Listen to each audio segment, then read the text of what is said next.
booktube. I'm behind the camera today because I don't want to get in front of the camera. Let's just be honest. But I wanted to get this video filmed.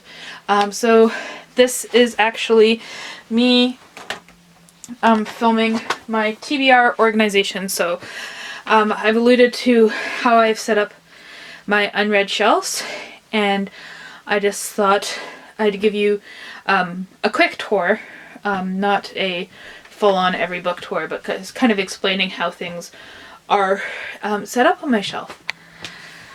So let's just get right into it. I'm going to move the camera up here, and there's lots of other things on my shelf. So I'm just showing you that that's my Wheel of Time stuff, and then my TV's up there, and some other knickknacks. So yeah, there's nothing unread up there. And then over there is just storage. So here we have my nonfiction shelves, up to here. And they are not organized in any sense of the word. I just plan on going to them and just picking out random books. So those two, that cubby and the first half of this cubby are nonfiction. And then including anybody, I bought this at the thrift store. I could not pick it up. I had this exact same one in throughout school, just a dictionary. I don't know why it's on the unread shelf, but you know. And then behind here, it's good to do that, so you can kind of see, is my Indigenous authors. I don't distinguish between Canadian or American because Turtle Island doesn't distinguish between that. So yeah, that's Indigenous, North American Indigenous authors. I won't move my sign. I'm missing the Y's because there were only these two. So yeah, you must stay drunk on writing, so reality cannot destroy you. One of my favorite sayings in regards to writing. This, what you can see, is mostly Indian literature, and I didn't distinguish. Oh, and then there's some Pakistani literature up here too that's separated, but I didn't distinguish whether they were in India or of Indian descent. That's just Indian literature, and the diaspora, I guess you can call it, and that goes on both shelves back there. I love Indian literature, so that's definitely something I'm not lacking in. And so over here we have a continuation of Asian literature.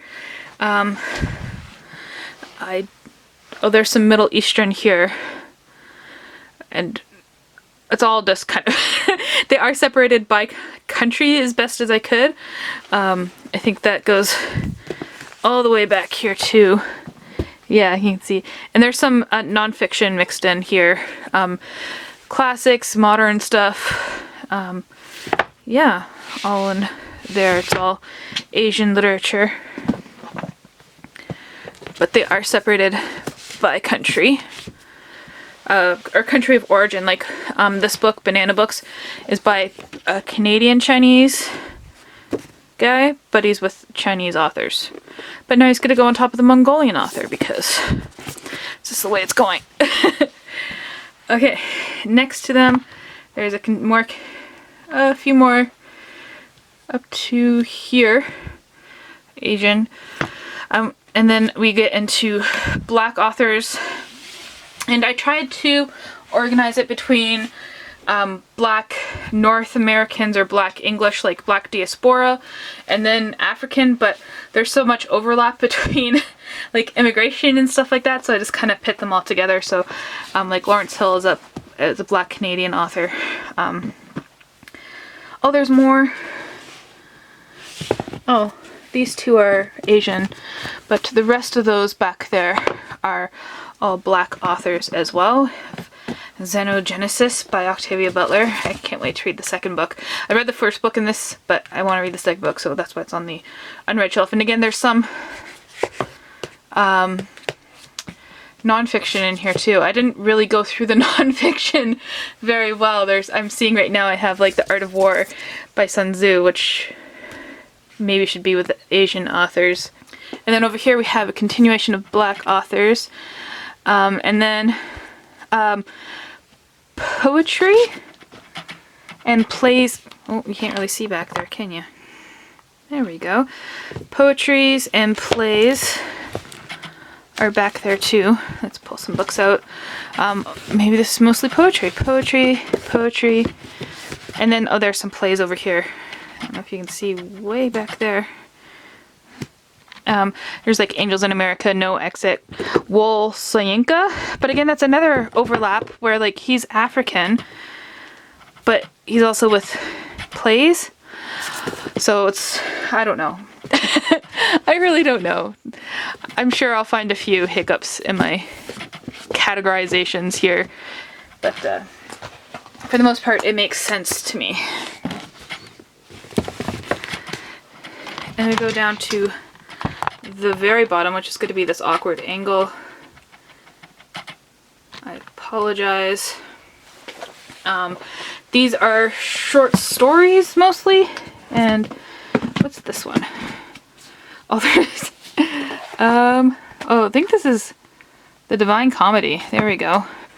Yeah, those are mostly short stories, and then you can't really see back there, but behind there is the beginning of Canadian literature, and that's not separated out from classics and more modern stuff. Moving on, you can see here we have A Jest of God, which I consider Canadian classic, and then like Little Brother by Cory Doctorow, which is technically science fiction, but it's by Canadian authors, so that's why it's on this shelf. Like Xenogenesis is science fiction, but it's by Black authors, so it's over here. So I guess ethnicity, nationality in the case of Canadian literature trumped genre. Yeah, and then over here we have the beginning of classics, and these are American classics, so I guess they might begin back there because this is Wallace and Twain. And then, oh, they're stacked in here also wonderfully. And behind there, that seems to be more American. Oh, we begin with the British classics. And I made it British instead of just UK because I had a few Irish authors that I wanted to kind of shove in there. Okay, so there's no particular reason why Hope is on this shelf. It's just a convenient place to put it, so let's take it down. And here we have more, oh, there's some DVDs up here because they're a convenient place to stash them. These are more British classics, and I believe they go onto the back there. Yeah, Tristram Shandy, Lawrence Stern. A lot of orange Penguin paperbacks there. I'm just going to put this back up because if I don't do it now, I might not do it later. These are my bookshelves insulting me. There we go. Then we have, oh, this lovely book. Yeah, that's just decorative. I've read it a few times. And then, oh, more British classics. Here, I'm just gonna take these 3 Latin American classics off the shelf because they have a new location. And then back there you can see Proust, so we're getting into the French stuff, I guess. Yeah, Alexandre Dumas and Simone de Beauvoir. So that's French classics back there. Over here, Madame Bovary. I love this copy, this beautiful pink copy here. We have more French here, and then some Russian. This is an amazing book. I will show it to you. This is the original of Laura by Nabokov. And it has his note cards and then the transcription of it right here. So you can see him actually like writing the book, which I thought was really cool. Yeah, so there's Russian, and then other European, like European other, on that shelf. I guess Madame de Bovary can go there for now, even though she's French. And we are out of the classics, and into mystery thrillers. I didn't really distinguish between them. They're just kind of together since I don't have a lot of them. So yeah. And behind there, oh, there's some more. Oh, some more. See, I'm looking at Murdoch Mysteries right now, and I know that's a Canadian author. Should she be with the Canadian authors? Or should she be with Mysteries? Where would I most likely read her? I don't know. So we're getting into genre fiction, I guess you can say. And then we're getting to probably one of the bigger sections, and that's fantasy. Okay, so now we're looking at fantasy. There's a big pile of Discworld right there. We have the next Malazan books here, or the next ones that I own anyways. Yeah, and more fantasy back there. More fantasy over here, and this... Oh, these are my breakdown of the categories. I like having that handy for when I'm filming. And before we continue on with, I believe it's all just... Yeah, it's all just fantasy back there. We end there with Stephen King's Dark Tower. Yeah, and I have a bunch of Robin Hobb books, but I don't know the order they're supposed to go in, or if I have all the right ones. I know I'm going to read Assassin's Quest soon, because I've read that first. I think it's called Fitz and the Fool. Anyways, now, I guess I'll just show you. I have some piles on the floor. And those are part of the TBR. And these books will look familiar if you've seen my recent book hauls. So I've reread my books before I decided to separate out the Latinx authors. Before I bought all these books, well, I had a few of them. These ones were on my shelves already. And these are all pretty much new books. I noticed there's a lack of Latinx authors on my TBR. So we rectified that, but now I don't know where to put them except on the floor. They're in Greenland right now. I decided to give them a vacation from the heat and the sun. Yeah, there's more fantasy back here. And this was I don't know if it's fantasy or science fiction, because I think science fiction starts back there. So science fiction starts back there. Because fantasy, science fiction, they go together, right? So...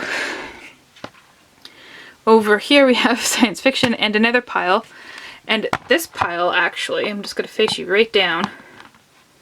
This pile is my May TBR. And I don't want the tripod on the book. It's my May TBR. I was sitting at my shelf staring at them and I was just like, I want to do this plan for May, which is to read all the short books on my shelf. So that's why that's pulled out. Okay, and this pile of books are books that I want to reread this year. So I just pulled them off my shelf, set them on the floor so that I would know they are there. Yeah. And then we have more science fiction there. And I do believe that is the end of the science fiction as we see it. And we'll move on to the next shelf now. Okay, so this is horror. My very small horror section, which is mostly Stephen King. And then we move into historical fiction. There. Yeah, and I believe it's more historical fiction in the back there as well. Yeah, more historical fiction back there. Is that Shogun by James Cavell something. Yeah. And then more historical fiction over here, including westerns. Yes, I put westerns in with historical fiction. And then over in this corner is middle grade books. Mostly books from when I was a kid, but there's some more newer stuff there. But I haven't read these ones. I've read the first and I haven't read the rest in the series. So here's more middle grade, my favorite middle grade author, even though I've only read one book by him, David Walliams. I just love him. And then we move into my YA section. Yes, I have a YA section on my shelf. It's pretty much just this and whatever's behind here. But yeah, so that's more categorizations there. And then we move into what I called general fiction or the I don't know where to categorize it, so it's gonna get stuck here section. Yeah, so it's leaning over because I have the books out that I'm reading. Yeah, just general fiction, lots of Marksy Danilewski. There, more general fiction, more general fiction, and then lastly over here, that's the plug to the fan. It's just not plugged in now because it's not warm enough. And then over there in that dark, dreary corner are graphic works that I have not yet read. 1, 2, 3 shelves of unread books, plus a few piles on the floor. Yes, I have a world map puzzle as my carpet rug thing in here. Yeah, so there's my TBR organization, how I have it sorted. Let me know how you organize your own TBR, and thank you for watching.